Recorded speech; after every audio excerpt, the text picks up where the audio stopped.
In today's video, we are going to talk about the must-have cards from the 4th set of the Digimon TCG. But before we get started, there's one thing I gotta do. Let's go, baby! Welcome back, everyone. My name is Steven Rodriguez. I'm your true champion, and besides being really excited about my new setup here in the Champion's Cave and all of the toys, we do have a very special video today. I'm going to be talking about the best / kind of must-have cards of the 4th set of the Digimon TCG, talking about not only their current competitive viability, but also their potential competitive viability as new sets become available. On top of talking about all the high rarity cards from the main core booster set, we are also going to talk about some uncommons and rares, as well as the promo cards that came out during this time, as there are a lot of really impactful ones not only for this format, but the future formats. Honestly, I love doing videos like this. I find it to be a really fun way to kind of do like retrospective analysis on our current format, while also kind of preparing you guys for the future formats of this game, as a lot of cards that are coming out do have like legacy style or just synergy with older cards that existed. And if you don't have those cards available to you, they might jump up in price. And so I think informing you now about what cards might be better can allow you to sort of just prepare your collection for the future. If you guys are excited for the continuation of some awesome Digimon content, be sure to smash that like button, subscribe to the channel, and click that bell for notifications so you know when my videos go live for you. And be sure to let me know down below in the comments what your favorite card is from Great Legend. But without further ado, let's hop into the Great Legend card list and check out these must-have cards. Alright, boys and girls, here we are at world.digimoncard.com, and like I said, I'm only going to go through mainly the SRs from this set, but I'll throw in, of course, the secret rares, and of course some commons and uncommons that I think are super useful. But a general rule of thumb I have is for you guys is to take stock of the entire set whenever it does come out, regardless of whether or not you're using said card right now in decks you're playing, because you never know what kinds of effects are going to be super useful once a new meta deck comes out, or even once a new set comes out. I always think it's a really good idea just to take stock of the overall set, so I'm going to do my job to highlight some of those really cool cards that aren't obviously really good. With all that being said, let's go ahead and check out all these cool cards from set 4, Great Legend. Oh boy, here we go. I don't know what it is about these videos, but whenever I go for the first actual SR of a set, it's always like a big letdown. And personally, I don't think Aldermont is any exception. Yes, there are some like Greymon, Aldermont rush decks out there that are pretty cool and can deal a lot of damage really fast, but in this era of removal and, you know, unless you're doing like green OTK shenanigans, wiping out 6 security in a single turn, this like just it never matters. So I feel like Aldermont is never going to be a card that I worry about. It is a card that I own a playset of, but it's definitely not a card that I think will be making waves anytime soon. If you want to pick them up, go ahead and do so, but man, I personally don't think it's worth it. Now, his level 5 SR companion in Rise Greymon is a different story. First things first, look at that alternate art. I mean, chef's kiss. But the overall ability to sort of accelerate yellow and red tamers into play is actually really cool. Not only can you choke your opponent, but you can also like build your memory tamer while still doing something else during your turn, which is super cool. I actually think Rise Greymon is an awesome inclusion in Shine Greymon decks, of course, but might be a nice little tech in future red variants. I don't think it's going to be seriously played in like the Jessamon decks of the world, but I think I've seen some Shoutmon players maybe play it if they do like a tamer engine in their deck, which is kind of cool. And you never know, there could be like this busted red tamer that comes out that applies effects to everything in a red deck, and if you flash multiple into play, you just win the game or something stupid. Like this card I think will always get better as more yellow and red tamer cards come out, so it's definitely one worth picking up in my opinion. And the fact that he's also considered a yellow card too just leaves the door open for other hybrid strats in the future.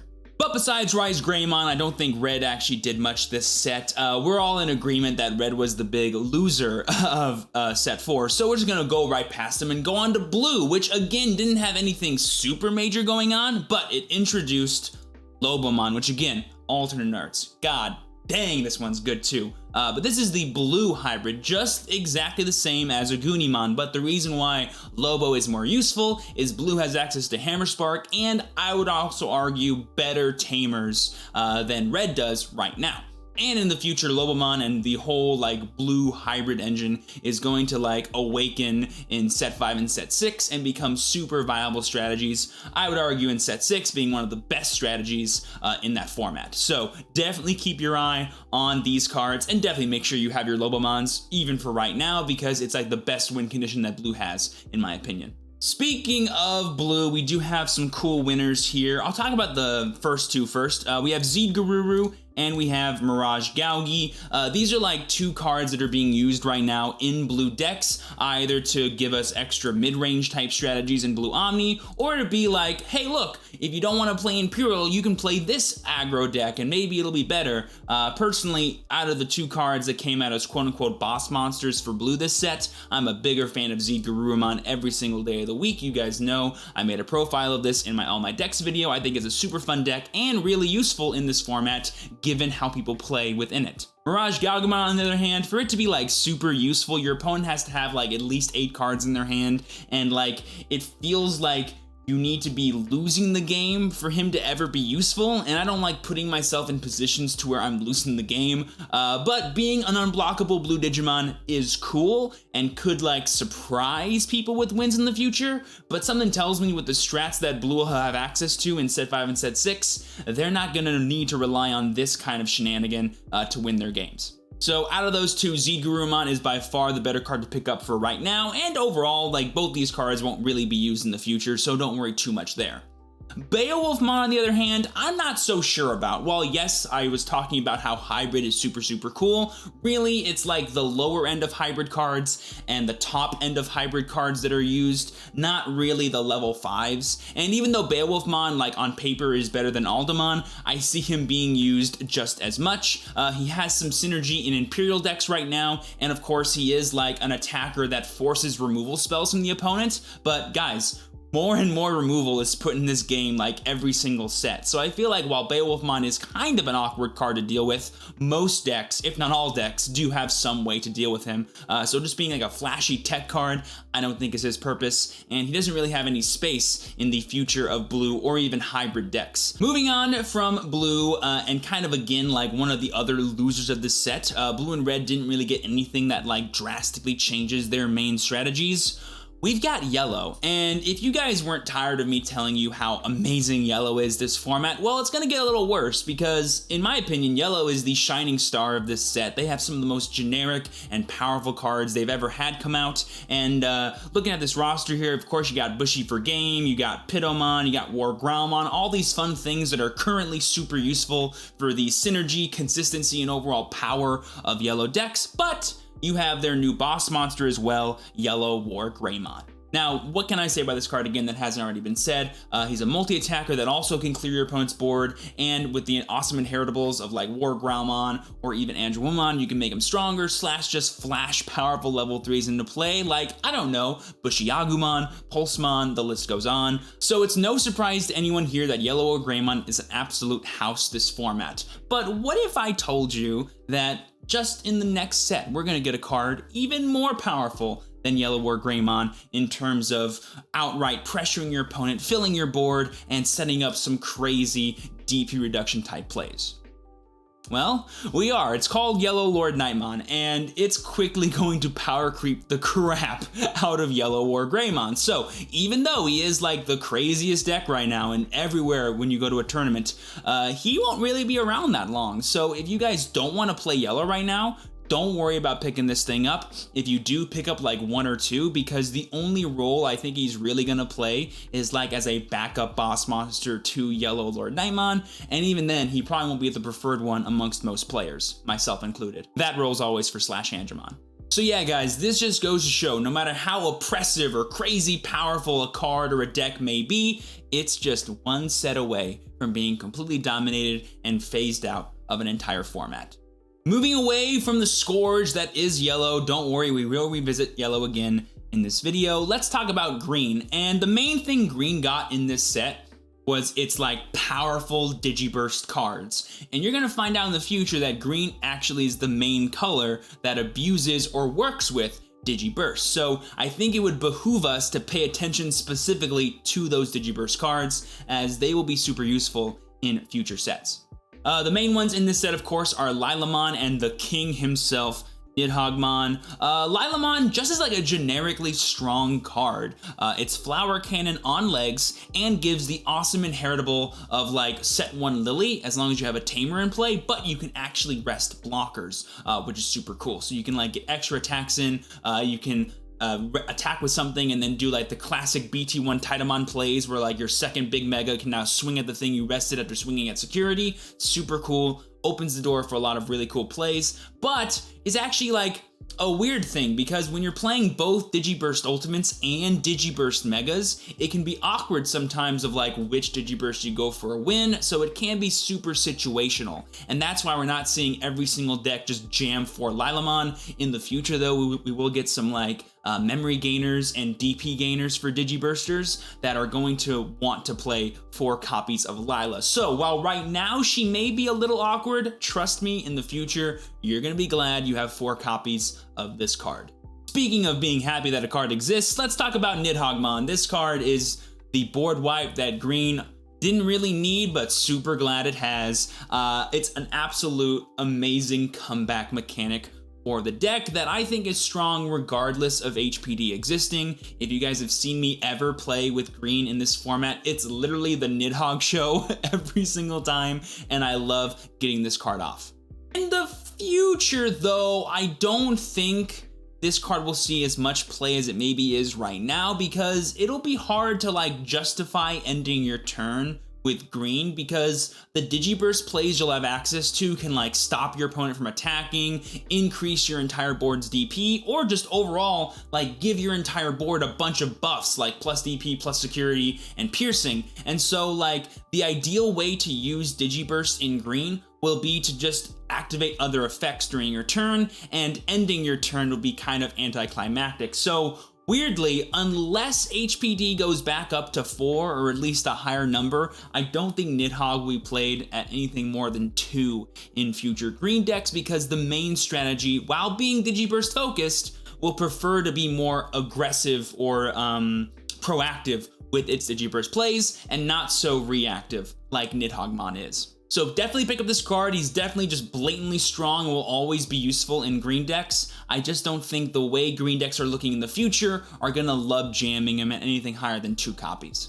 Moving away from green, we have black, and the main archetype that was introduced in this set was the D Brigade archetype, and they got this super awesome Commandramon, they have a blocker, and they even have Tankdramon, which all of these cards, while being D Brigade cards, also like add to the whole black rush mechanic, which is the D Brigade mechanic, refilling your board after attacking your opponent's security with cards like Commandramon and Tankmon. If your dudes die, they can like make new dudes. And the ultimate payoff of this strategy is, of course, Darkdramon. Wherever he is, boom. The 3-drop mega, super useful. In the future, we'll get even more D Brigade cards that come out, as well as a super cool payoff to playing a black mega for 3 cost in the form of Omnimon Zwart. Once this deck gets access to Zwart as well as the blocker Commandramon, I truly believe it'll be a top contender. Right now it's a little awkward, a little inconsistent, but that could easily change once we get those big powerful cards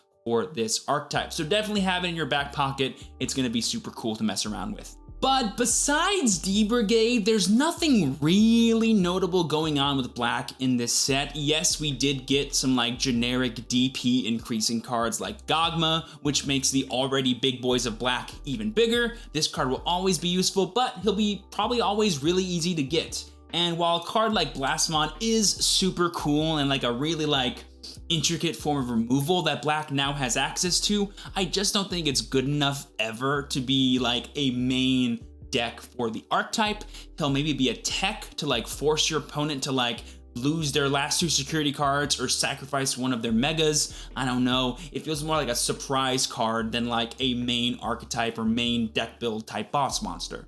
In the future though, we will get some more just generic support for black, like 2-cost evolutions, We'll also get like a new black metal Garurumon, which is super cool, and we'll get the Devamon archetype, which will be even more breaths of fresh air in this kind of dying color. Like, it's sad to me that black is always like the butt of every single joke in every single set, but I think come set 5, once we get the ultimate payoff of Omnimon Zwart, as well as some just like extra generic support for the black color, as well as some cool new archetypes, I think it'll start to make some waves. D-Brigade, Diaboromon, and overall Zwart are just going to be the start of the wave. Moving on from the questionable show that is black, we have probably the silver medal of set 4 in purple. While it got some super cool generic support, I do think the main sort of aesthetic of purple is best represented by a card called Plutomon. Plutomon here lets you not only draw a bunch of cards, but he also lets you play option cards for free as long as they have 6 or less cost. And this is a perfect example of the sort of direction I think purple is headed, and that is to use really powerful effects for free to enable really powerful combos. Also, quick note here about Plutomon, even though he's not the craziest thing to use right now, not really being used that much, in the future, when we get a card called Earthshaker, that is like a form of like dual removal on level 5s and level 4s, it's going to be so awesome to abuse this boy, especially with cards like Millenniumon and Omnimon Zwart. But I digress. Back to the main idea I'm making here about purple's main strategy of like doing funny cool combos off of using option cards for free. A good example of this is, say, a card like Necrophobia. If you used Plutomon's effect or even Metal Garurumon's effect to play that card for free, you could play a card like Cerberusmon from your trash for free. And then if you have a card called Cerberusmon Werewolf Mode in your hand, you can flash that boy into play, get rid of your Cerberusmon, draw 2, trash 1, and then attack for 9,000 DP rush damage, which is super cool. If this guy lived and you have exactly 3 memory, you can evolve him into a Nubismon, get a rookie out, and then attack with that. And then, if you have anything else that was played the turn prior, you can attack with those, and get some really powerful burst turns of damage against your opponent. And you can do all those things right now in set 4, and in the future it'll get even crazier, because then you could top it all off with an Omnimon Zwart and build your board even more, which is just so cool. So definitely keep an eye out on this sort of like abuse option card combo purple strat, because you're gonna see more and more of it in every single set from here on out, and this is just the start. Besides that like main combo potential whatever shenanigans of purple, we also have Devemond, which again is more shenanigans, but in the form of like an ultimate boss monster that just basically forces your opponent into these super awkward situations where like if they get rid of your security, they lose security, and if they get rid of this, they're gonna lose cards in their hand, etc, etc. And he can be recycled and reused over and over again thanks to the Demi Devamon promo that I'll talk about in just a bit. While this card is, in my opinion, not the main strategy of purple right now or in the future ever, he is definitely a good example of like alternative, like big payoffs for purple and all the crazy like consistency cards they have access to, as well as their overall resurrection mechanic. Also, if playing Yu-Gi-Oh! For 7 years taught me anything, it's always really important to pay close attention to any kind of hand control or hand looping type effects, because they're always a stone's throw away from becoming broken. But that about wraps up the must-have Digimon cards for the main colors. Let's now talk about the white cards and the secret rares, starting with the Chaosmons. First things first, we have the base form of Chaos here, which is the first level 7 for green decks and like the 18th level 7 for black decks, and he is just an extra form of aggression for each of these colors that also serves as a form of removal. While green didn't really need the extra removal, it definitely welcomes the extra aggression, and while black didn't really need the extra aggression, it definitely likes the extra removal, so it does actually add a lot to both colors. Also, it's like the sort of top end for the green OTK deck that we're seeing a lot of right now in the set 4 format. But that being said, he kind of does have like War Greymon syndrome, I think, where it's like he's kind of useful right now. People love just jamming him in whenever they can, but in the future, we might just get better stuff, or we'll get decks that prefer to play the other Chaosmon in Valderarm. And Valderarm is personally one of my favorite cards out of this set, because not only is it the first level 7 for yellow, my favorite color, it's also an extra form of removal that I just love having. I love having removal on legs. I think it's such a powerful like statement against your opponent that demands responses, otherwise it can just walk away with a game, and the fact that he's also a deterrent for removal himself by having that on deletion effect to gain memory is just a bonus. So if you haven't already, make sure to pick up your playset of Aldermont. He is definitely an important one. But rounding off the total Digimon for the set 4 Great Legend, we have the secret rares Ancient Greymon, Ancient Garurumon, and Lucymon. First things first, like I said earlier, the hybrid support is super interesting because while the red cards exist, they're definitely not the most useful ones. And the blue cards are the ones that are going to be the facilitators for some really broken Garurumon decks in set 5 and of course in set 6. So while Ancient Greymon is cool, has an amazing alt art, and can do a lot of damage really fast, he's definitely not the one you want to pay attention to. The one you want to pay attention to is Ancient Garurumon. Not only is he the enabler for 3 attacks in a single turn using the promo Lobo, but he also has synergy with all Garurumons, which will have their own specific support in set 5, and then again in set 6. So please heed my warning, pick up a playset now, because I could totally see this card like tripling in price come set 5 and then again come set 6. And the real crazy thing is Ancient Garurumon isn't even the biggest chase card in my opinion in this set. That title goes solely to the big bad baby himself, Lucymon. Now, I'm sure you guys are all aware Alt Art Lucymon is like the big chase card of this set, big money card, but regular Lucy is also super sought after, not only for yellow decks that have tons of Magnadramons that want to get free security / extra security modulation, but also for the Security Zoo and the Mega Zoo and the yellow-red security decks of the world. They love jamming 3 to 4 Lucymon whenever possible. This is one of the first secret rares that I think it's actually super important for you to have at least 3 copies of in your collection moving forward, because it will probably always be super useful, and something tells me we're gonna get some actual Lucymon support come set 7, and with how popular this card is for security zoo decks and yellow decks in the future, throwing that in the mix just like scares me to no end. So I know he's super expensive right now, but sometimes cards are expensive because they're just that good, and Lucymon is definitely one of those cards. I feel like right now in set 4, he's definitely not needed in yellow decks, and for like Lord Nightmon or especially like yellow-green Rookie Rush decks in the future, he's definitely not needed. But for things like Security Zoo or anything that likes to just like play big cards whenever possible, he is going to be a godsend for those decks. So yeah, no surprise here, the biggest chase card of the set is definitely a must-have card for the Digimon TCG. And even though that wraps up the sort of like main booster set like Digimon and SRs and stuff, I do want to bring to your attention one common card that I think is super important for you to have in the back of your mind, and I don't think I've actually talked about it in a video yet. Yes, Blinding Ray is broken, we all know that it's broken, whatever, but Jack Raid is a crazy card, and let me tell you why. Now, how I said that like this set introduced Purple's new shtick of like using powerful option cards to make cool combos that can just like burst your opponent out of a game? Well, the ultimate culprit of this is going to be Jack Raid. Being able to gain 1 memory for every 10 cards in your trash is already a really powerful effect, but when you combine it with Lilithmon, and eventually when you combine it with Onumon Zort, as well as the merge into the ultimate being 0-cost option card, this is going to be an actual problem, which is known as Lilithmon Loop in the Japanese format, and while it may be quote-unquote born in set 5, it isn't truly established until set 6, when we get some extra ways to sort of just like loop the entire strategy. And while it may be kind of gimmicky, it may be really combo-y, it is so powerful, and should definitely be on your radar, even if you're not a purple player.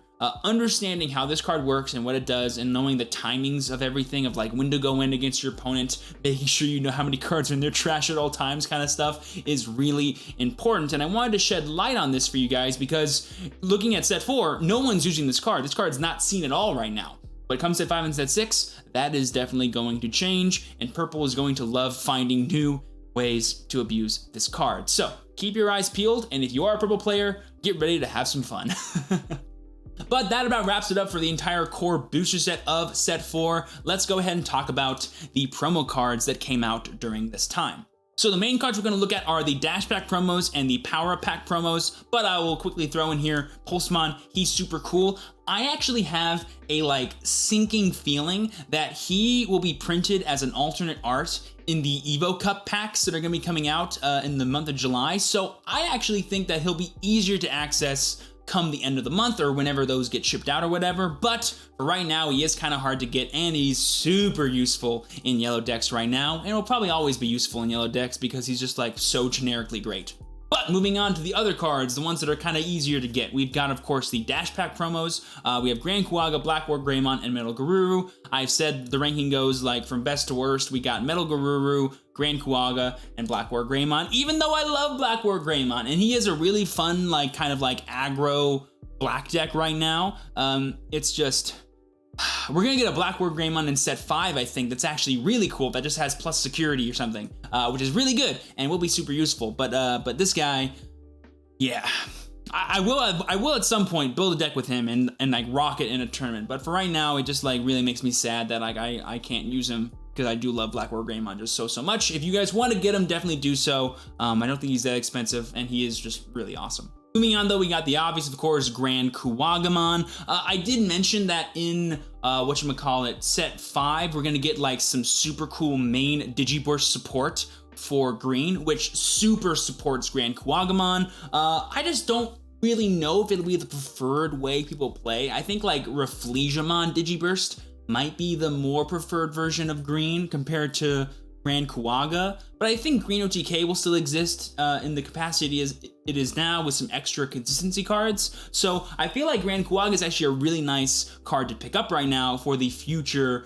green decks. So definitely make sure you have him, not only for right now, but just for the overall future of this color. And then, of course, we have the actual king of purple right now. We have Metal Garurumon. Being able to play your Nail Bones, your Trump Swords, your Necrophobias for free are just so much fun. But I will say that come set 5, we will probably get a slew of better level 6s for purple.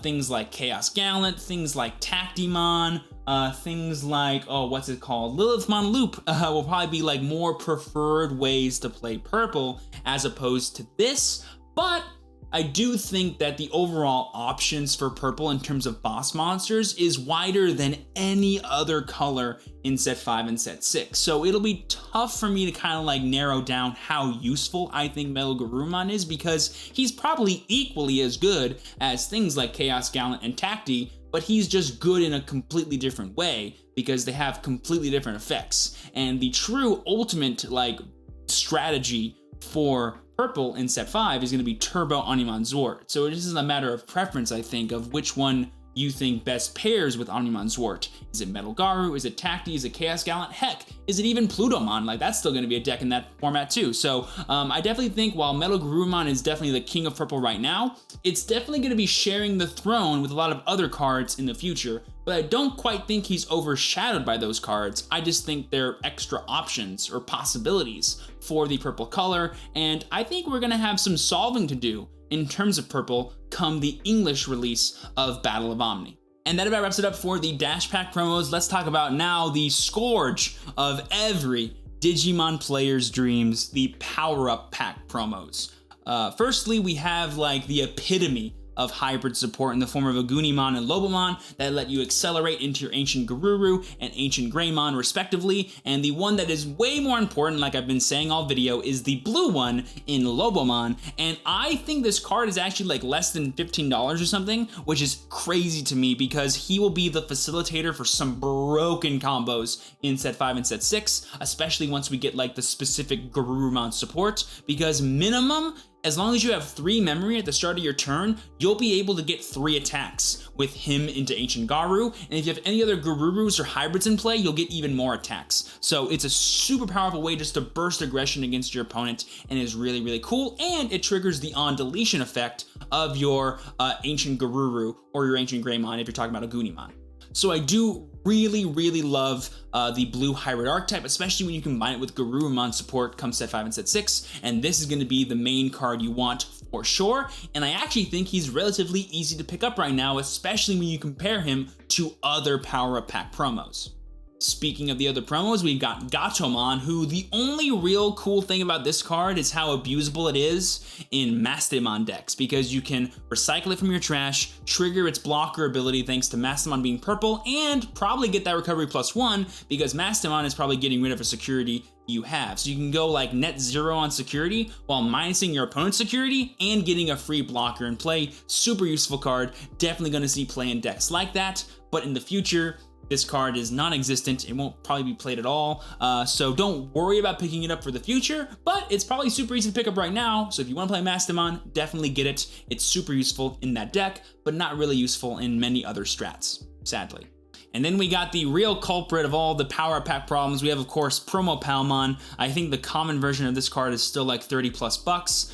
This is the main enabler for OTK green in terms of like making it super consistent. It's not needed, but it is very nice and useful to make sure your Grand Quagga / your Chaosmon does not die to the security checks that you're doing. But the real sad fact about this card is that it actually gets better in next sets, so it really is important for you to pick up, and I think the easiest time to pick it up will be right now. I wouldn't be surprised if it's going for 35+ right now for it to go for 50+ in the next coming sets, because we're actually gonna get a card called Palmon in set 5 that lets you recycle Palmons from your trash and put them back under the sources of your Digimon. So you can reuse Digiburst effects over and over and over again, and thus you can constantly give more and more things jamming thanks to that new Palmon.